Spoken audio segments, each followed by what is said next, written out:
Hello students, welcomes to you on my YouTube channel Rudra classes IELTS and PTE. I am Meenakshi. आज जो topic मैं discuss करूंगी वो है reading fill in the blanks. आप इस सेक्शन को ड्रैग एंड ड्रॉप के नाम से भी जानते हैं। हम पार्ट नंबर 14 पर आ चुके हैं। अगर आपको बाकी के पार्ट देखने हैं तो मैं उनका लिंक डिस्क्रिप्शन बॉक्स में आपको प्रोवाइड कर दूंगी, आप वहां से उन वीडियोज को देख सकते हो। So let's start the video. First हमने क्या करना है, अंडरस्टैंड करने की जो पैसेज है उसकी सेंस क्या है। Consider highly intelligent, energetic, acrobatic and athletic, they frequently with great success in sheep dog trails and dog sports. अब यहाँ तक हमें कितना पता चला कि शीप डॉग वर्ड आया हमारे पास जिसको हम जानते हैं, एंड आपके पास आया डॉग स्पोर्ट्स। उसके बाद दे आर ऑफन, यानी कि ये they are often blank as the most intelligent of all domestic dog, यानी कि उनके जैसे हैं डोमेस्टिक डॉग के जैसे। Border police continue to be employed in their traditional work of, वो क्या कर रहे हैं, अपना पुराना ही काम कर रहे हैं, traditional work he. Blank livestock through out the world तक अपना उसको पहुंचाने के लिए। सो अब हमने क्या करना है, यहाँ से पता चला किसके बारे में है, डॉग के बारे में है। अब वर्ड्स को ध्यान से देखना है कि जो हमारे पास ऑप्शंस हैं वो क्या बता रहे हैं हमें। कंपीट मीन्स होता है कि आप किसी चीज़ को ग्रेट सक्सेस पाओ, किसी चीज़ को पीछे छोड़ दो और आप आगे सक्सेसफुल होते जाओ, सक्सीड हो लाइफ में। हर्डिंग होता है आपका एनिमल्स का ग्रुप। साइटेड होता है आपका कि आप क्या करो, किसी चीज़ को मेंशन करो कि रीज़न दो या एग्जाम्पल दो कि मैं ये चीज़ बोलना चाहता हूँ, इस चीज़ के फेवर में हूँ। एक्सट्रीमली यानी कि लार्जली।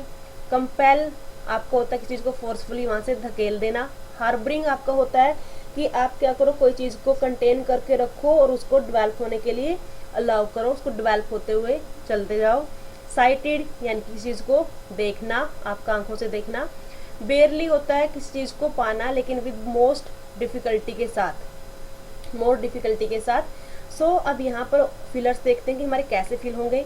कंसीडर्ड हाईली इंटेलिजेंट, अब वर्ड क्या हुआ, कंपैरिजन चल रहा है, हाईली इंटेलिजेंट, एडवर्ब यूज हुई, उसके बाद आपका adjective.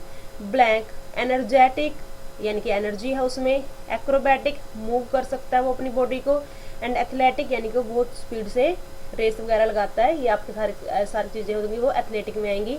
They frequently blank with great success in sheep dog trails and dog sport. अब यहाँ पर देखो हाईली इंटेलिजेंट है, उसके बाद उसकी सारी की सारी क्वालिटीज़ हैं।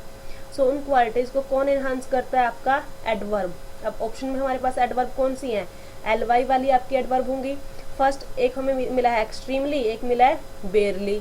अब वो तो बोल रहे हैं कि वो हाईली इंटेलिजेंट है, तो यानी कि यहाँ पर भी पॉजिटिव वर्ड आएगा। अब बेयरली होता है कि ग्रेट डिफिकल्टी के साथ, तो कौन सा ऑप्शन आएगा हमारा पॉजिटिव वर्ड, कौन सा है, एक्सट्रीमली, यानी कि वो क्या है, एक्सट्रीमली ज़्यादा आपका एनर्जेटिक है, एक्रोबैटिक है एंड एथलेटिक है। उसके बाद they frequently with great success in sheep dog trails and dog sports, यानी कि शीप डॉग ट्रायल्स कौन से होते हैं, जिसमें जो आपकी शीप होती हैं उनको भगाने के लिए, डराने के लिए आप डॉग रखते हैं, वो शीप डॉग ट्रायल्स होंगी। एंड डॉग स्पोर्ट्स होते हैं जो आपके डॉग के इवेंट्स, प्ले होंगे, स्पोर्ट्स होंगे। तो यहाँ पर क्या है, they frequently with great success, great success word आया, in sheep dog trails and dog sports.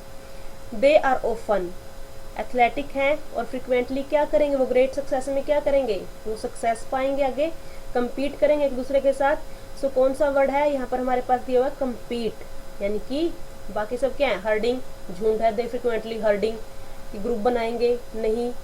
Cited उनका वो आगे फर्दर इन्फॉर्मेशन प्रोवाइड करेंगे, रीजन देंगे किसी चीज़ का। कंपेल तो नहीं होता सक्सेस में, आप वहाँ पर हार्डवर्क करते हो, हार्बरिंग भी नहीं आएगा, बेयरली मुश्किल से साइटेड देखने का कोई चीज़ है ही नहीं यहाँ पर। तो कौन सा ऑप्शन आएगा यहाँ पर हमारा, compete, यानी कि frequently compete with great success.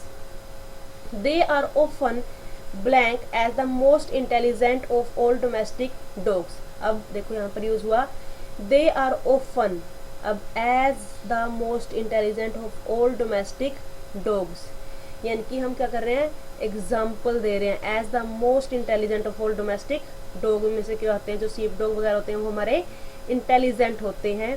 सो अब they are often group as the most intelligent of domestic dogs नहीं, कंपेल नहीं, हार्बरिंग नहीं, साइटेड देख नहीं रहे, बेयरली मुश्किल नहीं, सो कौन सा आएगा, दे आर ऑफ्टन या फिर ऑफन साइटेड, यानी कि आगे फर्दर इंफॉर्मेशन हम ऐड कर रहे हैं कि ऐसा देखा जाता है। मैं ये रीज़न दे रहा हूँ कि वो क्या है, आपके मोस्ट इंटेलिजेंट डोमेस्टिक डॉग्स हैं।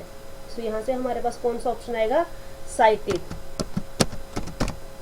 उसके बाद नेक्स्ट हमारे पास क्या है, border police continue to be employed in their traditional work of blank livestock throughout of the world. Of के बाद आपका क्या होता है, ऑलवेज वर्ब की फर्स्ट फॉर्म के साथ आपका आईएनजी आता है।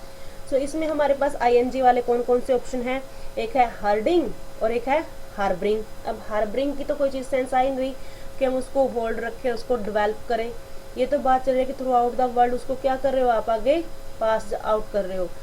तो continue to be employed in their traditional work of, किसमें, हर्डिंग, यानी कि जो पशुओं का जो झुंड है उसमें वो क्या कर रहे हैं, लगातार काम कर रहे हैं। नेक्स्ट एग्जाम्पल की मूव करते हैं। फर्स्ट इसमें भी हमने क्या करना है, रीड करना है कि जो पैसेज है वो हमारा क्या सेंस दे रहा है हमें। It is important that scientist be seen as normal people asking and answering important question, यानी कि पीपल क्या कर रहे हैं, asking and answering important question कर रहे हैं। Good sound science depends on, कि जो साउंड साइंस होगी वो आपकी किसके ऊपर डिपेंड करेगी, जब आप बात कर रहे हो on experiments and reason methodologies, it requires a willingness of to ask new questions. देखो यहाँ पर भी बार आया new questions and try new approaches, यानी कि क्वेश्चंस के बारे में बात चल रही है यहाँ पर। फिर तो हमने क्या करना है यहाँ पे, देखो good sound science depends on blank experiments reason methodologies. अब ऑप्शन देखो, वैकेंट खाली होना। अब उसके बाद आपके पास है हाइपोथेसिस, यानी कि कोई भी ऐसा आइडिया या कोई ऐसी चीज़ जो आपने अपने अकॉर्डिंग बनाई हो लेकिन वो ट्रू नहीं है, वो क्या आपकी हाइपोथेसिस है। उसके बाद आपके पास है डेंट मीन्स होता है कि कोई भी ऐसा सरफेस आपका जो पिचका हुआ होता है। इनकॉर्पोरेट यानी कि उसको शामिल कर लेना। अरीना होता है किसी भी एक पर्टिकुलर एरिया में काम करना। कंपेलिंग होता है किसी चीज़ को वहाँ से हटा देना। एपोनिम होता है जब आप किसी चीज़ को क्या करते हो, कोई नेम दे देते हो। मान लो आपने कोई रिसर्च की है और उस रिसर्च का नाम आप अपने अकॉर्डिंग रख दो, अपने नाम के ऊपर रख दो, वो होता है आपका एपोनिम। कॉन्टेक्चुअल होता है कि आपने पहले कोई बात की है और आप उसको आगे फर्दर उसके बारे में इंफॉर्मेशन दे रहे हो, वो क्या है, कॉन्टेक्चुअल, उसी से रिलेटेड बात है तो कॉन्टेक्चुअल होगा। इल्यूसिव होता है आपका भ्रम, और आपका इथोस होता है कि आपके जो बिलीफ्स होंगे या एटीट्यूड्स होगा या आइडियाज़ होंगे वो आपके क्या हैं, इथोस होते हैं। सो यहाँ पर हमारे पास कौन सा ऑप्शन हो सकता है, डिपेंड्स ऑन। अब इथोस यानी कि आपके बिलीव्स पर डिपेंड करना हो, ये तो यहाँ पर नहीं बोला कि डिपेंड्स ऑन योर बिलीव्स, यहाँ पे तो एक्सपेरिमेंट्स की बात चल रही है, रीजन मेथडोलॉजी की, यानी कि रीजन्स की बात चल रही है। तो कौन सा वर्ड आएगा यहाँ पर, कॉन्टेक्चुअल नहीं चल रहा कि आप कोई कॉन्टेक्स्ट में वो कर रहे हो, पहले कोई इन्फॉर्मेशन आई है आपके पास, तो यहाँ पर हमारे पास ऑप्शन आएगा जो साइंस है वो डिपेंड्स ऑन हाइपोथेसिस। पहले हम आइडिया लगाते हैं, फिर उसके ऊपर एक्सपेरिमेंट करते हैं, तब जाके हम आगे क्या करते हैं, उसका मेथड निकालते हैं। So it requires a willingness to ask new question. इसमें आपकी इच्छाएं होनी चाहिए, विलिंगनेस होनी चाहिए कि आप नए क्वेश्चन पूछो, एंड ट्राई न्यू अप्रोचेज, और नई अप्रोचेज के लिए ट्राई करो। It requires one to take risk and experience failures, यानी कि रिस्क करने के लिए क्या करते हैं, आपको रिस्क लेना होता है इसमें आपको। But good science also requires, लेकिन अच्छी science also requires blank understanding, clear explanation and concise presentation. अब किस चीज़ की अंडरस्टैंडिंग चाहिए होगी हमें, किस चीज़ की होती है आपके पास, जो टॉपिक है, जो आपका मटेरियल है, उसकी चाहिए होती है। तो उसके लिए कौन सा वर्ड है हमारे पास, कॉन्टेक्चुअल, यानी कि जो आपके पास डेटा है उसकी अंडरस्टैंडिंग आपको चाहिए होती है, रिक्वायर्स कॉन्टेक्चुअल अंडरस्टैंडिंग। उसके बाद our country needs more scientist who are willing to step out in the public, जो क्या करना चाहते हैं, public, and offer their opinions on important matters, और वो क्या करें, अपनी ओपिनियंस दें आपके इम्पोर्टेंट मैटर पर। अब पब्लिक के लिए क्या यूज़ होगा, willing to step out in the public. अब पब्लिक के साथ वैकेंट खाली, पब्लिक खाली थोड़ी होगी। पब्लिक डेंट पिचकी हुई नहीं होगी। इनकॉर्पोरेट यानी कि किसी चीज़ को वहाँ पर शामिल कर देना। अब पब्लिक को कहाँ पर इनकॉर्पोरेट करेंगे हम? कंपेलिंग, वहाँ से फोर्सफुली हटा देना। एपोनिम, नाम देना, नहीं दे रहे। भ्रम, इथोज नहीं आएगा। तो पब्लिक के लिए कौन सा होता है? पब्लिक एरिया, यानी कि पब्लिक अरेना में आपका क्या होगा? वहाँ पर आपको आना होगा। We need more scientist who can explain what they are doing in language that is, अब that is and understandable to the public, यानी कि जो क्या करेगी, लोगों को क्या करेगी? They are doing in language that is blank and understandable to the public. अब इसके बाद आपके पास वर्ब की फर्स्ट फॉर्म के साथ या तो ing आएगा, या तो आपके पास आता है कि आप क्या करो, वहाँ पर ed की फॉर्म लगाओ। हमारे पास ऑप्शन कौन सा है? ing वाला। वो लैंग्वेज भी क्या करेगी आपकी? वो that doing in language that is compelling, compelling and understandable to the public. Those of us who are not scientists should also be prepared to support public engagement by scientists and to, यानी कि जो scientist नहीं हैं उनको भी क्या करना चाहिए? पब्लिक को एंगेज करना चाहिए, उसमें सपोर्ट करना चाहिए साइंटिस्ट को। and to blank scientific knowledge into our public communications, यानी कि क्या करना चाहिए हमें? साइंटिफिक नॉलेज को हमारी जो पब्लिक की कम्युनिकेशन है उसमें लेकर आना चाहिए। लेकर आने के लिए टू के बाद वर्ब की फर्स्ट फॉर्म कौन सा वर्ड आएगा? इनकॉर्पोरेट। लेकर आने के लिए इनकॉर्पोरेट, यानी कि उसको हमें ऐड करना चाहिए, इनकॉर्पोरेट करना चाहिए उस वर्ड को वहाँ पर। जो आपका लैंग्वेज है, जो आपकी साइंटिफिक नॉलेज है, उसको वहाँ पर लेकर आना चाहिए। अगर आपको मेरी वीडियो अच्छी लग रही है तो मेरी वीडियो को एंड तक जरूर देखना और मेरी वीडियो को लाइक करें एंड शेयर करें। मेरे चैनल को सब्सक्राइब करें एंड बेल आइकन को प्रेस करें ताकि मेरे आने वाली वीडियो को नोटिफिकेशन आपको मिल सके। नेक्स्ट क्वेश्चन की ओर मूव करते हैं। नेक्स्ट एग्जाम्पल है high emotional intelligence can help a manager, यानी कि पहले तो बात हुई इमोशनल इंटेलिजेंस की, देन बात हुई आपकी मैनेजर की। अब work place communication skills, employee की बात आई, स्किल्स की बात आई। मोटिवेशन एंड ऑर्गेनाइजेशनल इफेक्टिवनेस, यानी कि ऑर्गेनाइजेशन की कैसा उसके ऊपर प्रभाव है, वो सब कुछ आपका कि एक मैनेजर है। If a manager has high, अब मैनेजर के पास क्या होनी चाहिए? Has high blank a component of emotional intelligence, he or she will be able to blank to the concerns of employees and will be more understanding of their needs। वो क्या कर सकता है? उनके नीड्स को जान सकता है, wants and concerns को जान सकता है कि उनको क्या चाहिए, उनको क्या उनके लिए अच्छा है। This will most likely to translate into blank motivation, अगर हम इसको ट्रांसलेट करते हैं motivation and satisfaction of employees and ultimately will have a blank effect on the effectiveness of the business। अब देखो ऑप्शन क्या क्या है? अटैच, जुड़ा हुआ होना। इम्प्रूव, किसी चीज़ में सुधार करना। एम्प्लॉयड, जो वहाँ पर हम क्या कर रहे हैं कि काम कर रहे हैं, हम क्या काम कर रहे हैं। एम्पैथी होता है किसी चीज़ के अंदर कोई भी फीलिंग होना किसी चीज़ के लिए, इमोशंस होना। पॉजिटिव, अच्छा होना आपके लिए। फिर उसके बाद आपके पास है ब्लैंड, जिसमें हमारा कोई भी इंटरेस्ट ना हो। लिसन, सुनना चाहिए।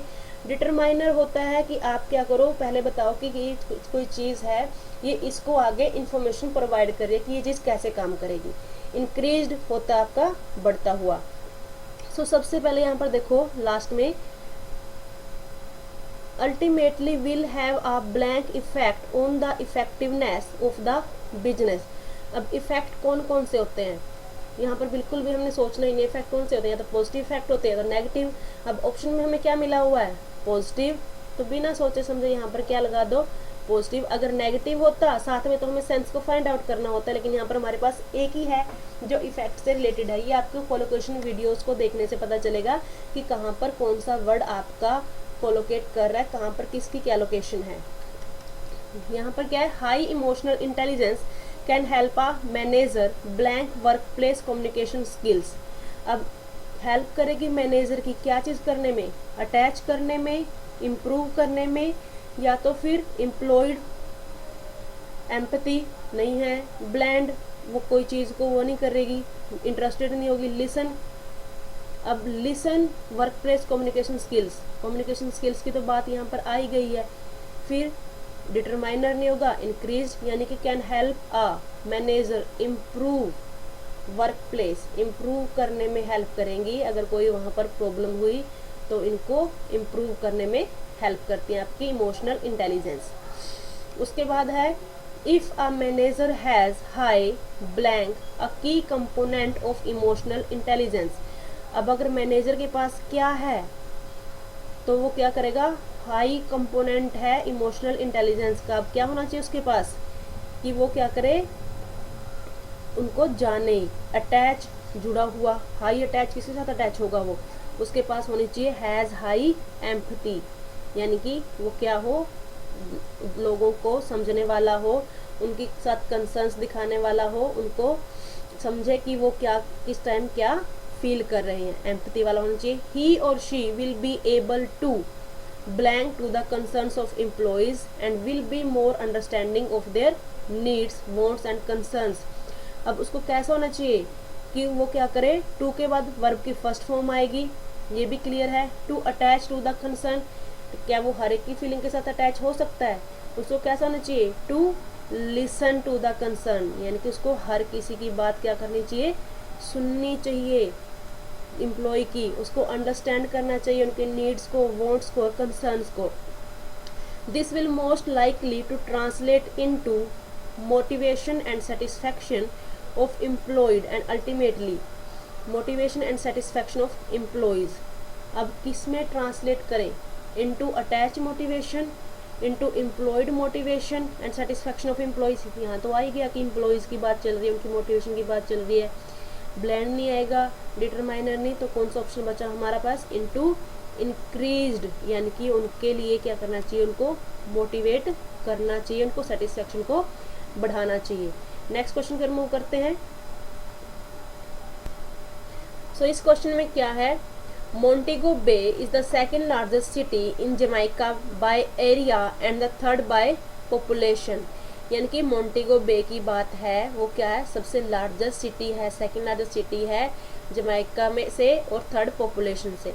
It is lively and blank beach resort and attracts a lot of tourists from many countries. यानी कि किसकी बात चल रही है, टूरिस्ट की बात चल रही है कि वहाँ पर क्या होते हैं, बहुत सारी कंट्रीज से टूरिस्ट आते हैं। यहाँ पर बीच रिजोर्ट्स की बात थी, with its blank beaches and relaxing atmosphere. So अब आपका पैसेज किसके बारे में है, बीच के बारे में है, टूरिस्ट प्लेस के बारे में। Many Americans and Europeans as well as Jamaicans have summer homes in Montego Bay, यानी कि वो समर में यहाँ पर आते हैं। So it is a city and become more blank during the holiday season. It is most famous of Doctor's Cave Beach which has clear turquoise water, यानी कि बिल्कुल क्लियर पानी होता है, नीले रंग का पानी होगा वहाँ पर।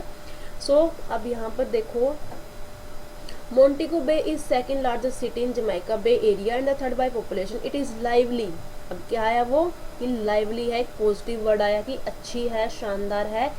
एंड ब्लैंक बीच रिजोर्ट, अब हॉस्पिटल की यहाँ पर बात ही नहीं हुई। बशलिंग होता है कि वहाँ पर बहुत ज़्यादा हफड़ा तफड़ी है, आना जाना ज़्यादा है वहाँ पर। उसके बाद है पीसफुल, कि वो पीसफुल बीच रिजोर्ट है। कॉस्मोपॉलिटन, जहाँ पर ज़्यादा लोग आते हैं। सैंडी, यानी कि रेतीली है। क्राउडेड, भीड़ भाड़ वाली है। पोल्यूटेड, वहाँ पर पोल्यूशन ज़्यादा है। फैसिलिटीज़, कि वहाँ पर फैसिलिटीज़ ज़्यादा है।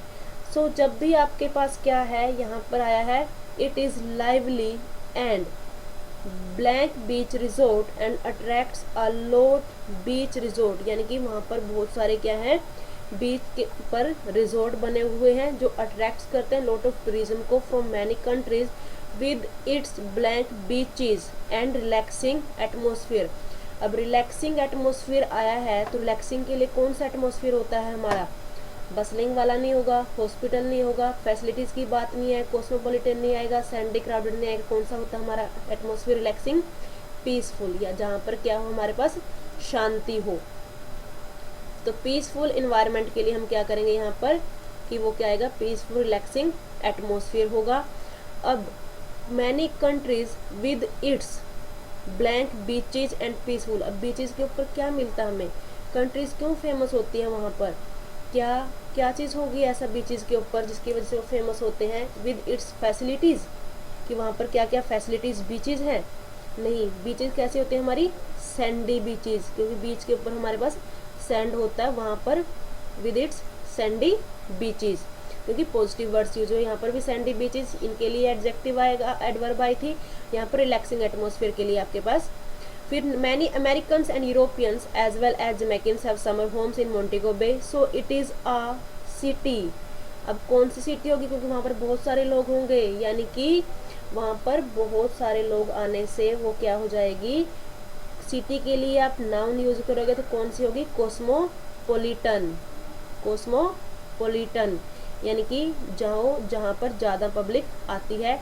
एंड बिकम्स, ज़्यादा पब्लिक आने से एंड बिकम्स मोर, क्या बनेगी वो, पोल्यूटेड तो तब बनेगी जब कोई पोल्यूशन की बात होगी। यहाँ पर बात किसकी चल रही है, ज़्यादा पब्लिक आने की, तो क्या होगी वो, मोस्ट बिकम मोर क्राउडेड, यानी कि क्राउडेड हो जाएगी किसके टाइम में, जब वहाँ पर लोग आएंगे हॉलीडे के सीजन्स में। अब यहाँ से एलिमिनेट करो ऑप्शन को कि यहाँ पर हमारे पास क्या आ सकता है, it is lively and blank beach resort. अब कौन सा, हॉस्पिटल नहीं आएगा, बसलिंग में भी कि भीड़ भाड़ वाली हो सकती है, भीड़ भाड़ वाली नहीं, जहाँ पर ज़्यादा आना जाना हो वो होता है आपका बसलिंग, जहाँ पर आना जाना ज़्यादा हो। फिर पोल्यूटेड नहीं, फैसिलिटीज़ बीच रिजोर्ट, वो पहले ही बोल रहे हैं कि वो अट्रैक्ट कर रहे हैं लॉट ऑफ टूरिज्म को, लाइवली है, तो फैसिलिटीज़ की बात नहीं आएगी। यहाँ पर आपके पास आएगा बसलिंग, यानी कि यहाँ पर आना जाना क्या है, बहुत ज़्यादा है, यहाँ पर फ्रॉम मैनी कंट्रीज से लोग आ रहे हैं, तो वहाँ पर क्या होगी, बसलिंग होगी, यानी कि आना जाना ज़्यादा होगा।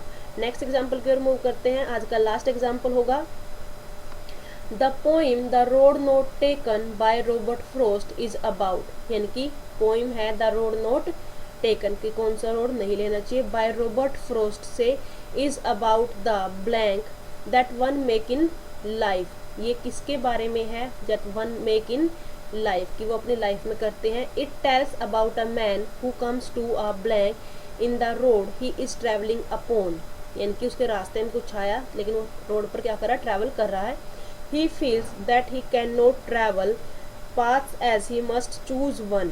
अब यहाँ पर वर्ड क्या मिला हमें, choose one, यानी कि वो उस पाथ पर ट्रैवल नहीं कर सकता जो उसने चूज किया है, as he choose must one, यानी कि चॉइस की बात आई। Frost uses this divergence in the road to represent a point in the man's lives। अब पॉइंट, फ्रोस्ट ने जो डाइवर्जेंस आई है, यानी कि जो दो मोड़ आए हैं रोड में, उसको आपके मैंस की लाइफ से रिप्रेजेंट किया। Where he has to choose, यानी कि उसके पास यहाँ पर भी क्या है, चूज है। The he wishes to take in life, अब यहाँ पर हमें मिला था wishes to take in life, और यहाँ पर क्या है, that one makes in life, यानी कि अब इससे रिलेटेड वर्ड देखो, डायरेक्शन, डायरेक्शन तो अभी पहले रोड की बात आएगी, तो यहाँ पर क्या है, is about the blank one makes in life, choose कर रहा था, तो यहाँ पर भी हमारे पास कौन सा ऑप्शन आया, चॉइसेस। हम क्या करते हैं, चॉइसेस, हमारे पास ऑप्शंस होते हैं कि हमने लाइफ में क्या करना है, तो यहाँ पर भी उसने क्या किया, चॉइस ली। उसके बाद हमारे पास क्या आएगा, it tells about a man who comes to a, कि वो कहाँ पर आया, in the road he is travelling upon, तो कहाँ पर आएगा वो। अब ऑप्शन देखो, फर्स्ट हमारे पास ऑप्शन है डायरेक्शन, अब डायरेक्शन की दिशा मिली उसने। उसके बाद हमारे पास ऑप्शन आया बोथ, कि दोनों।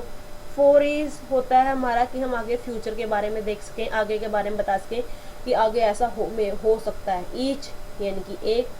फोर्क होता है आपका रोड के लिए अगर आप यूज़ करना चाहते हो तो इसको बोलते हैं कि मोड़ आना, वहाँ पर कोई भी दो रोड दिखना आपको, मोड़ आना, एक लेफ्ट एक राइट। ट्रेल, ट्रेल आपकी होती है कि आपको किसी के सामने कोई आपसे पहले चला है और आप उसके वो पैरों के निशान देख के उसके अकॉर्डिंग आप चल रहे हो। पैचेज होता है आपका कि कोई भी आपका पार्ट हो किसी सरफेस का जो डिफरेंट हो किसी वे से या फिर किसी उस एरिया के अराउंड हो। फिर प्लीजेंट होता है जिससे आपको खुशी मिले। सॉरी जिससे आपका दुख हो, आपको दुख फील हो। तो यहाँ पर क्या आएगा, it tells about a man who comes to a, in the road he is travelling upon.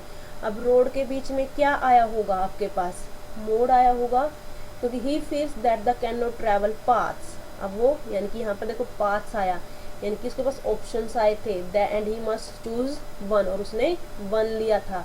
तो कौन सा ऑप्शन आएगा हमारे पास यहाँ पर, फोर्क, यानी कि उसने क्या किया, एक मोड़ आया वहाँ पर रोड में और उसने वहाँ पर ट्रैवल करना स्टार्ट कर दिया। He feels blank that he can not travel. अब कैन नॉट वर्ड यूज हुआ कि कैन नॉट ट्रैवल नहीं कर सकता path as he must choose one. तो वो कैसा फील करेगा, प्लीजेंट, उसको खुशी तो होगी नहीं। जब वो आगे बोल रहा कि मैं ट्रैवल नहीं कर सकता तो उसको क्या होगा, दुख होगा उस चीज़ का। तो वो क्या करेगा, he feel sorry, he feel sorry. उसके बाद he can not travel blank paths as he must choose one, यानी कि अब उसने पाथ चूज किए तो कौन, कैन नॉट ट्रैवल पाथ्स। अब एक कौन से पाथ, बोथ आया, ईच आया, तो ईच के लिए हम यहाँ पर पाथ्स यूज नहीं करेंगे, तो बोथ पाथ्स, कि वो बोथ पाथ्स पर आपका ट्रैवल नहीं कर सकता।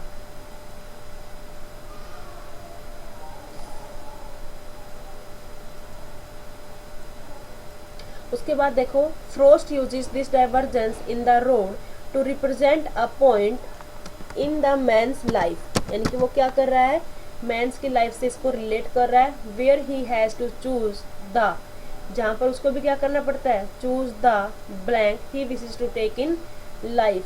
क्या चीज़ चूज करनी पड़ती है उसको, पैचेस, प्लीजेंट, बोथ, ईच नहीं आएगा, बोथ हमारा हो चुका है यहाँ पर।